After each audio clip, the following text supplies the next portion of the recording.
your plans to stimulate economic development in this region, and can those plans be accomplished without increasing the national debt?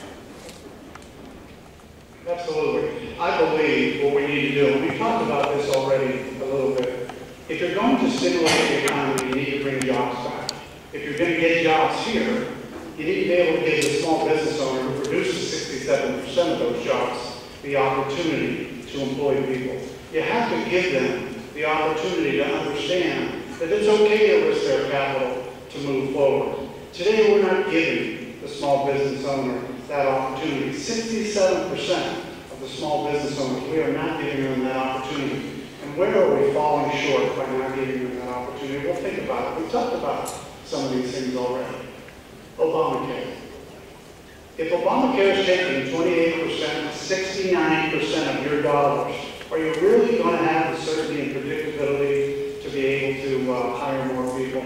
We talked about taxes. If you don't know what your taxes are next year, you're not going to hire anybody. We talked about cap and trade, which again, my opponent, Mr. Boccieri, supports. If you don't know what your utility costs are, how are you going to employ people?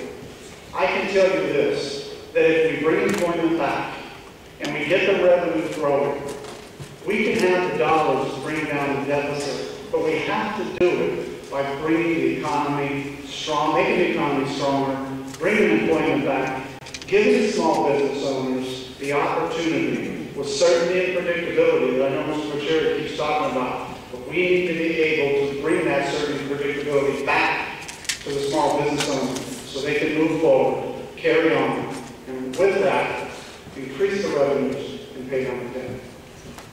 Thank you, Mr. Renacci. Mr. Blevins. Every dollar not taxed is a dollar that's free to flow through the free market system and create business expansion and jobs.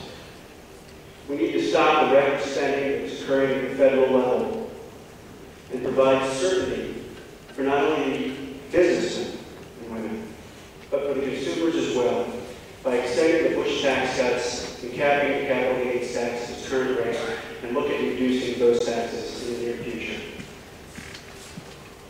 Thank you, Mr. Blevins. Congressman Boccieri.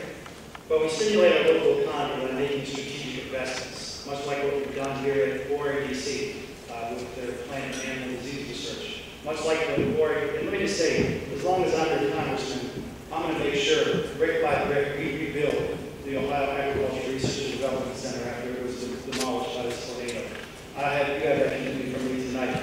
You know, I look out into this audience and I look at folks from all walks of life and all spectrums of life, and you know, when we talk about how we get our national debt under control, we put Americans back to work, right? How can the federal government balance its budget if we have 15 million people who can't balance theirs? And when we make investments in our people, rebuilding our roads, our bridges, you know, rebuilding our schools, America is stronger. But I hear that we need to get government out of the way. We need to stop spending. Tell that to the mayor that's down the road here, who has a wastewater treatment facility that they've been waiting for 10 years. That's money we were able to bring back. Taxpayer dollars is an investment into our communities. I hear this talk of uncertainty about what our rates are going to be with our electricity rates. Well, what it was not being said, it was not being finished in terms of the sentence that's being said here tonight, is that this is a free market approach to our energy dilemma. In fact, we've seen a 10% reduction of energy rates by using the free market. Now, if they would rather put the EPA in charge of doing that with a one-size-fits-all, because that's what the Supreme Court has ordered, then, you know, by far, find us a better solution. But I'll say that Ronald Reagan believed it was a good free market approach, and George H. Bush believed it was a free market approach that could curb our energy dilemma. Then, you know, maybe we ought to get a good look at it. I don't care if it's a Republican or Democrat idea. It's a good idea for America that makes America stronger, moves away from our dependence on foreign oil, creates jobs that can't be outsourced. That's a good public policy that I want to embrace.